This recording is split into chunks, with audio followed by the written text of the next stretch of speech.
Serdecznie zapraszam do odcinka 61 playlisty Mroczna Historia pod tytułem Renesans okultyzmu, część 6. W poprzednim 60. odcinku opowiedziałem o uczestnikach projektu rozpoczętego we Francji pod koniec XVIII wieku. W tym odcinku opowiem o samym projekcie. Projekt masoński Savallettiego polegał na założeniu instytucji charytatywnej we Francji, nazwanej Towarzystwem Filantropijnym. Czy Savallette był jego autorem, czy też pochodził on od ukrytych dyrektorów masonerii? Sądzę, że ta druga możliwość jest bardziej prawdopodobna, gdyż pomimo niewątpliwych zasług markiza w szerzeniu okultyzmu i ogłupianiu zamożnych ludzi, nie działał on w próżni, gdyż takowa nie istniała. Cała Francja zajmowała się wywoływaniem duchów i praktykowaniem kabalistycznych rytuałów i nad tym całym bagnem zepsucia musiały czuwać w ukryciu siły, nieustannie je kontrolujące. Można się domyślać, choćby na podstawie kolejnych etapów rozwoju masonerii, że w przeważającej większości, jeśli nie w całości, inspirowali ją ludzie pochodzenia rzymskiego. Ta grupa etniczna zawsze była obecna we wszelkich interesach, nie tylko zamożnej części społeczeństwa francuskiego, ale również władców, czy to monarchów, czy też później urzędników rządowych. Tam, gdzie pojawiał się choćby cień interesu, pojawiali się oni. Dlatego też projekt przypisywany Savallettiemu z pewnością powstał z inspiracji rzymskiej. Powróćmy więc do projektu, czyli Towarzystwa Filantropijnego. Instytucja ta została założona w 1780 roku pod patronatem Ludwika XVI przez Savallette de Lange, wicehrabię de Tavannes i innych postaci omówionych w odcinku poprzednim. Czym zajmowała się owa organizacja, założona przez sektę okultystów i masonów? Otóż w swoim oficjalnym programie miała same szczytne cele, jak opieka nad dziećmi, niepełnosprawnymi, osobami starszymi, jak również integrację i mieszkalnictwo. Podobno jej członkowie założyciele chcieli pomóc najbardziej potrzebującym i ubogim.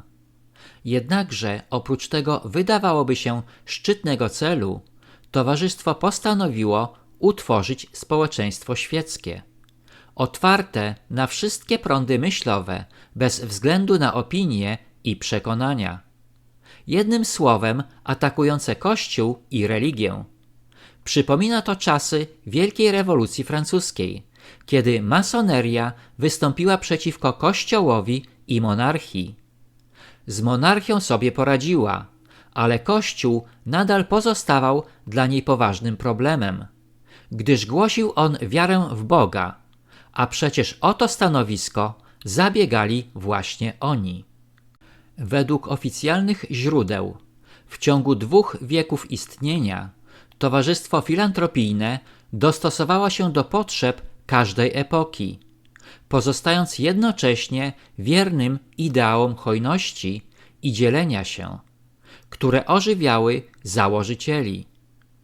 Jakie były osiągnięcia towarzystwa istniejącego już 244 lata?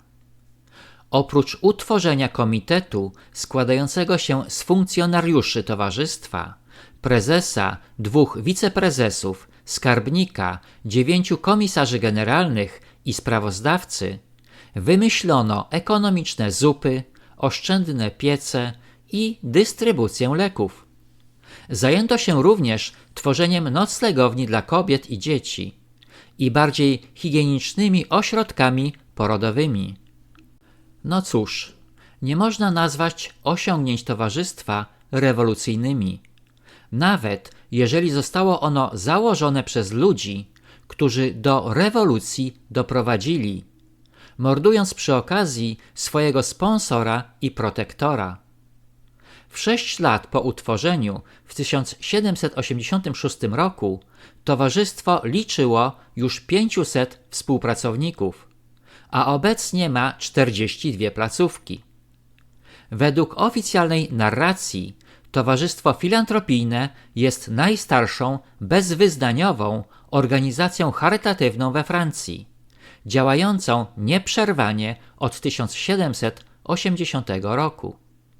Podam teraz informacje o wydarzeniach ujawniających cel główny owej instytucji, czyli prania zabrudzonych banknotów. Otóż w 1839 roku towarzystwo zostało uznane przez Ludwika Filipa I za obiekt użyteczności publicznej i wkrótce potem wydał on dekret upoważniający Towarzystwo Filantropijne do przyjmowania darowizn i zapisów. Od tego właśnie czasu rozpoczął się dynamiczny rozwój działalności towarzystwa dzięki darowiznom od dużych, zamożnych rodzin, jak Heine, Stern, Rose, Brincard, Lebaudy i inne. Obecnie towarzystwo nadal jest finansowane przez władze publiczne i działa pod własnym zarządem w zakresie innej działalności. Siedziba Towarzystwa Filantropijnego mieści się pod numerem 15 na ulicy de Biliches w Paryżu. Prezydentami towarzystwa, zwanego filantropijnym, byli zawsze bogaci i wysoko urodzeni ludzie, jak hrabiowie, markizi czy książęta. Powstaje więc pytanie, na które nie muszę chyba odpowiadać. Który z prezydentów towarzystwa nie był masonem? Oto kilka przykładowych postaci. Markiz Savalet de Lange, wicehrabia de Tavannes, książę Bitun Charo, markiz Emmanuel de Pastoret, książę La Roche-Foucalliancourt, książę Guiche. Moi drodzy, podsumowując omówione wydarzenia historyczne, w 1780 roku okultyści pod przykrywką masonerii założyli instytucję o szczytnych celach.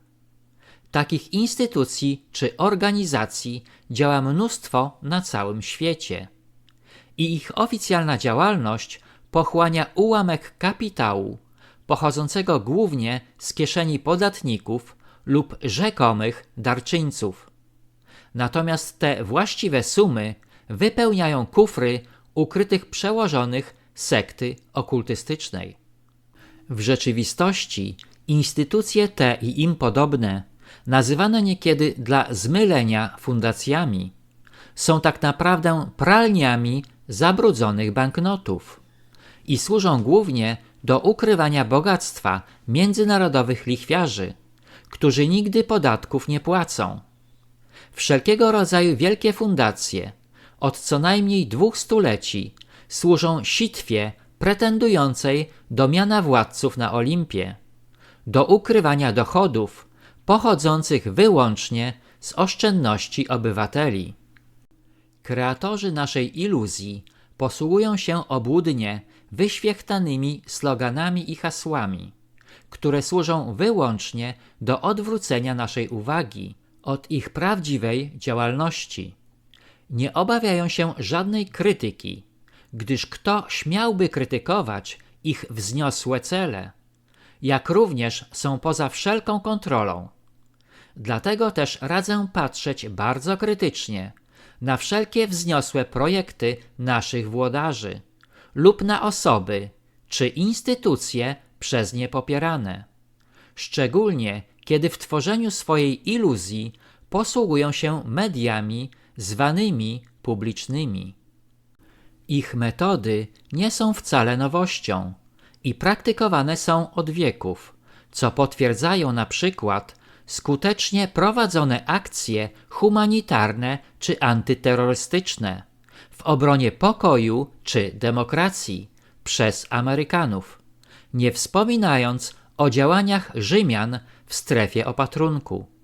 W kolejnym odcinku powrócę do XVIII-wiecznego okultyzmu i jego wpływu na wyjątkowo podatne społeczeństwo francuskie. Dziękuję za wsparcie mojego kanału przez Buy Coffee Tu, link pod filmem.